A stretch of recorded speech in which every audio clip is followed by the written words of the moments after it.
किसी भी चीज को समझने के लिए सबसे पहले मन को शांत रखना चाहिए और फिर काम पर ध्यान देना चाहिए, क्योंकि हम मन से ही प्रश्न खोज लेते हैं और मन में ही जवाब देकर बैठ जाते हैं। भगवान कृष्ण ने मन को शांत रखने के लिए दो चीजें बताए हैं। भगवद गीता में भगवान श्री कृष्ण कहते हैं, मन का बेचैन होना उसका स्वभाव है। हमारे मन को लगता है कि अगर वह अलग अलग बातों के बारे में सोचता रहेगा तो हमें आने वाली हर मुश्किल और मुसीबत से बचा लेगा, पर ऐसा होता नहीं है।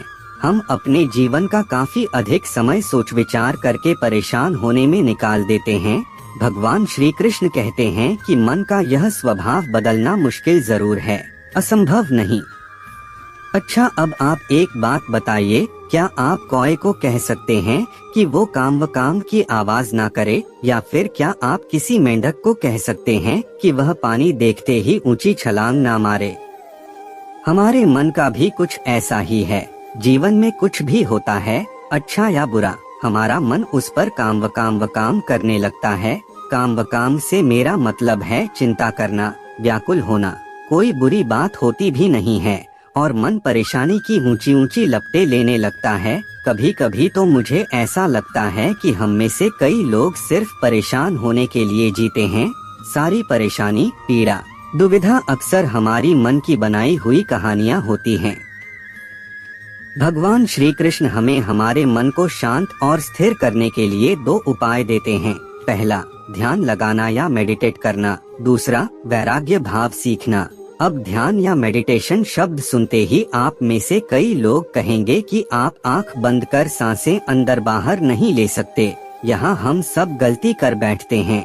मेडिटेशन या ध्यान का मतलब सिर्फ आंख बंद कर बैठना नहीं होता। मेडिटेशन का मतलब होता है अपना पूरा ध्यान किसी चीज पर लगाना और उसे हटने नहीं देना। अगर आप रोटी बना रहे हैं तो सिर्फ उस बात पर ध्यान दीजिए। अगर आप पिक्चर देख रहे हैं तो अपना पूरा ध्यान पिक्चर पर लगाएं। यह मत सोचिए कि पिक्चर देखकर आप अपना कितना वक्त बर्बाद कर रहे हैं। जब आप जीवन के हर छोटे बड़े काम को पूरे ध्यान से करते हैं तो आपका जीवन ही एक मेडिटेशन बन जाता है। ऐसे जीवन में शांति, स्थिरता, साहस और सफलता का होना अनिवार्य है।